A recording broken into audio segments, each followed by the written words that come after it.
Hello दोस्तों, स्वागत है आपका इस वीडियो में। आज हम इस वीडियो में 10th के इतिहास का फर्स्ट अध्याय देखने वाले हैं, यूरोप में राष्ट्रवाद। और इससे रिलेटेड जो भी क्वेश्चन है सारे को हम इस वीडियो में डील करेंगे। जो भी एनसीईआरटी क्वेश्चन है सबको देखने वाले हैं, क्योंकि एनसीईआरटी क्वेश्चन ही बोर्ड एग्जाम में पूछे जाते हैं और बोर्ड एग्जाम में तो बहुत क्वेश्चन रिपीटेड होते हैं। तो जो भी 2 नंबर का हो या 5 नंबर का हो, सारे क्वेश्चन हम इस वीडियो में डील करने वाले हैं। तो चलिए आप लोग मेरे साथ जुड़ जाइए। हम आपका 10th का तैयारी इस तरीके से कराएंगे कि आपका प्रिपरेशन बेहतर हो जाएगा और आप 400 से प्लस नंबर ज़रूर लाएंगे। तो चलिए हम लोग देखते हैं आज का फर्स्ट क्वेश्चन। पहले हम लोग इसका देख लेते हैं, उसके बाद नेक्स्ट क्वेश्चन को हम लोग डील करेंगे। तो मेरा क्वेश्चन है आज का कि मेटरनिख युग क्या है। जब किसी का ज़्यादा लोकप्रियता होने लगती है किसी देश में, तो उसको क्या कहा जाता है, उसी के नाम पे दे दिया जाता है, कहा जाता है कि मेटरनिख युग। जैसे भारत में ही था कि जब यानी कि रामायण काल था, तो उसमें क्या था, राम भगवान की, जैसे गांधी जी ने भारत के स्वतंत्रता में बहुत सहयोग दिए, तो उस समय को हम गांधी युग भी कह सकते हैं। तो उसी तरह मेटरनिख था। जब वह सत्ता में आया, नेपोलियन के ज़्यादा अत्याचार बढ़ने लगे, उन्होंने जनता पे ज़्यादा कर बढ़ाने लगे, तो लोगों के लिए एक नाम उभर के आया, कौन, मेटरनिख ही। मेटरनिख सभी को मतलब अपना, सभी लोगों का अपना समर्थन पाया। उसके बाद बहुत ज़्यादा लोकप्रिय होने लगे। तब उसके बाद वह सत्ता में आए, तो उसी को हम क्या कहने लगते, उसी को क्या कहते हैं, मेटरनिख युग। तो चलिए हम लोग टू द पॉइंट देखते हैं क्या लिखना है। ये हमने आपको बताया कि क्या होता है। तो यदि आप टू द पॉइंट लिखिएगा ना, तो आपका नंबर एक भी नहीं कटेगा। जैसे ये आपके 2 नंबर में पूछे जाएंगे, तो 2 मार्क में आपको पूरा में पूरा दिया जाएगा। उसके बाद हम बात करें तो ये आपका 5 मार्क का है, तो ये आपको 5 में 5 मार्क ज़रूर मिलेगा। तो चलिए देखते हैं क्वेश्चन का क्या मोटिव है। मेटरनिख युग पुरातन व्यवस्था का समर्थक था।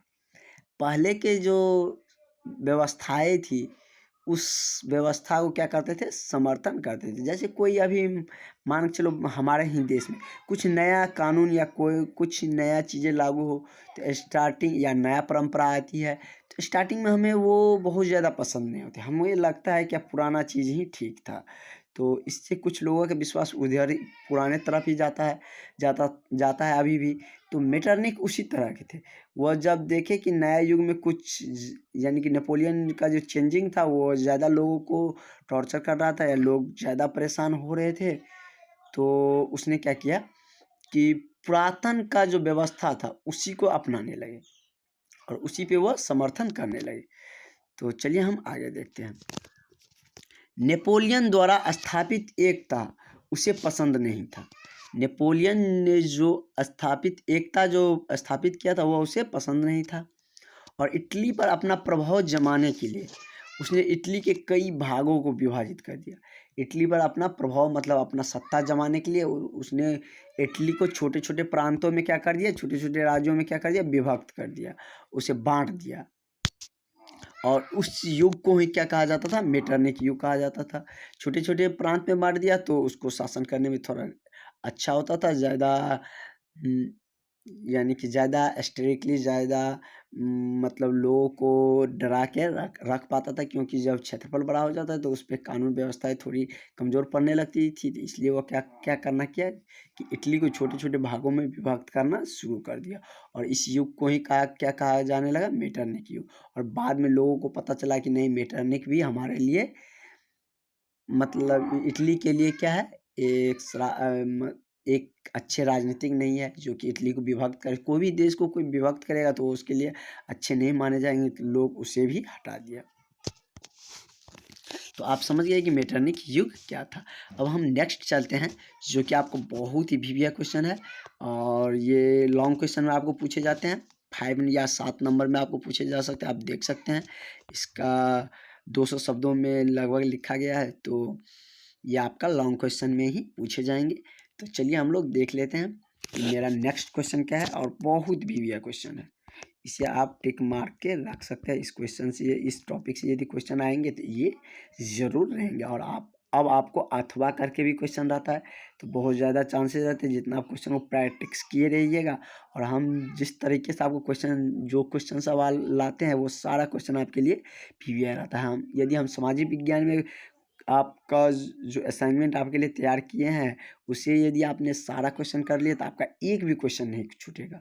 हम लॉन्ग क्वेश्चन, शॉर्ट क्वेश्चन और ऑब्जेक्टिव सारे हम आपको बताएंगे। सिर्फ आप मेरे साथ जुड़े रहिए। यदि आप चैनल पर नए हैं तो सब्सक्राइब करके ज़रूर रखें। क्या है कि जर्मनी के एकीकरण में बिस्मार्क की भूमिका का वर्णन करें। कह रहा है कि जर्मनी का जब एकीकरण किया गया तो उसमें बिस्मार्क की क्या भूमिकाएं थी। बिस्मार्क ने अपना क्या भूमिका दिए थे जर्मनी के एकीकरण में, उसी के बारे में क्या करना है, वर्णन करना है, उसी के बारे में हमें बताना है। तो चलिए देख लेते हैं कि बिस्मार्क साहब जर्मनी के एकीकरण में अपनी क्या भूमिका दी थी। जर्मनी के एकीकरण में इटली के एकीकरण में मेजनी कावुर थे और जर्मनी में बिस्मार्क ने अपना योग्यता ज़्यादातर दी थी। तो उसी के मतलब उसकी जो योगदान थे उसी का वर्णन करना है। जैसे कि आपसे पूछा जाए गांधी जी का भारतीय स्वतंत्रता आंदोलन में योगदान को बताए, तो उसी तरह वहाँ पे जर्मनी के एकीकरण मतलब बहुत भागों में पहले जो विभक्त था उसको जो एकीकरण बांधने का जो काम किया था बिस्मार्क साहब ने, उसी के बारे में हमें बताना है। बिस्मार्क जर्मन के सांसद को डायट बोला जाता है। क्या बोला जाता है? डायट बोला जाता है। जैसे कि रूस के सांसद को क्या बोला जाता है? डूमा बोला जाता है। उसी तरह इसका नाम क्या है? डायट।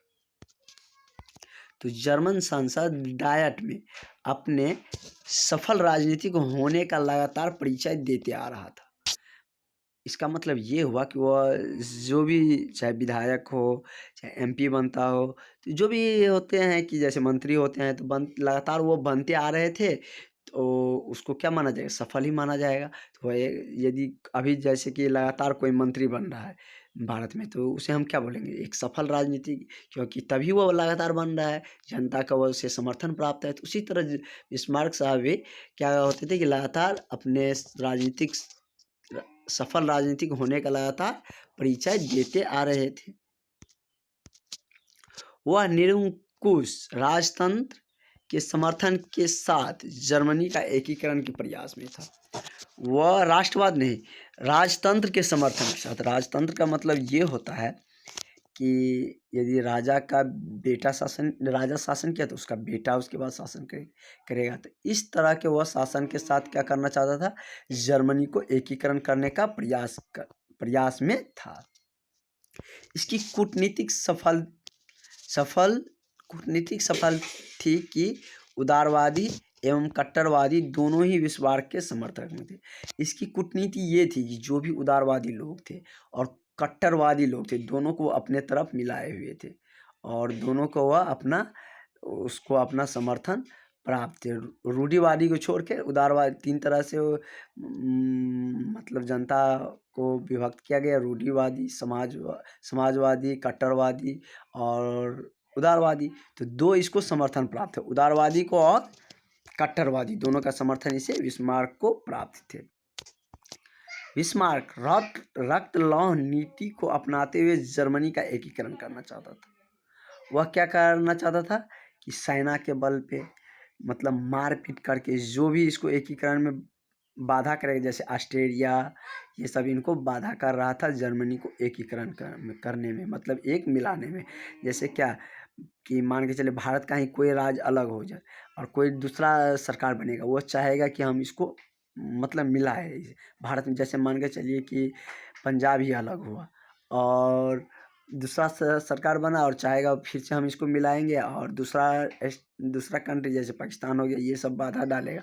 तो वह क्या चाहेगा कि जैसे मारपीट हो, जैसे भी हो, लेकिन हम इसको एकीकरण करेंगे। तो उसी तरह बिस्मार्क रक्त लौह नीति मतलब मारपीट करके भी जर्मनी का एकीकरण करना चाहते थे। इसीलिए वह सैन्य शक्ति बढ़ाना चाहते थे। अब जब भी लड़ाई करेगा तो ज़्यादा सेना की ज़रूरत पड़ेगी, तो वह सैन्य शक्ति को बढ़ाना चाहते थे। उसने अपने देश में अनिवार्य सैन्य सेवा लागू कर दिया। इसका मतलब ये है कि हर एक फैमिली से सेना में जाना अनिवार्य है। बिस्मार्क ने पर्सा देश को मजबूत करने का प्रयास किया। वह जो ऑस्ट्रेलिया होता था वो पर्सा के माध्यम से उस पर क्या कर देता था, अटैक कर देता था। बिस्मार्क क्या क्या राजनीति किया कि पर्सा देश को पहले मजबूत करने का प्रयास किया ताकि जर्मनी के एकीकरण में ऑस्ट्रेलिया ऑस्ट्रेलिया का अवरोध खड़ा करने की स्थिति न रहे। मतलब ऑस्ट्रेलिया जो अवरोध खड़ा कर रहा था, क्योंकि एकीकरण हो जाता इटली जर्मनी का तो ऑस्ट्रेलिया का शासन नहीं चल पाता, कुछ प्रांतों पर ऑस्ट्रेलिया का शासन था, तो इसलिए यह उसे होने नहीं देता था, अवरोध का स्थिति पैदा करता था।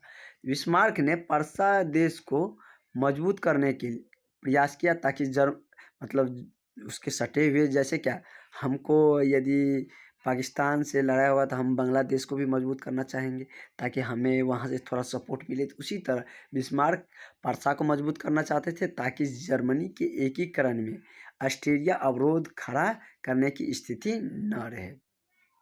लेकिन अपनी कूटनीतिक चाल में फंसकर ऑस्ट्रेलिया से संधि कर लिया। लेकिन अपने कूटनीतिक चाल में ही फंस के वो क्या किया, ऑस्ट्रेलिया से संधि कर लिया। ऑस्ट्रेलिया और ऑस्ट्रेलिया अलग है। बिस्मार्क ऑस्ट्रेलिया से युद्ध असंभावी मानता था। बिस्मार्क का मानना था कि आज नहीं तो कल कभी न कभी ऑस्ट्रेलिया से युद्ध होना तय है। उसे असंभावी मानता था, अवश्य स्वाभाविक मानता था।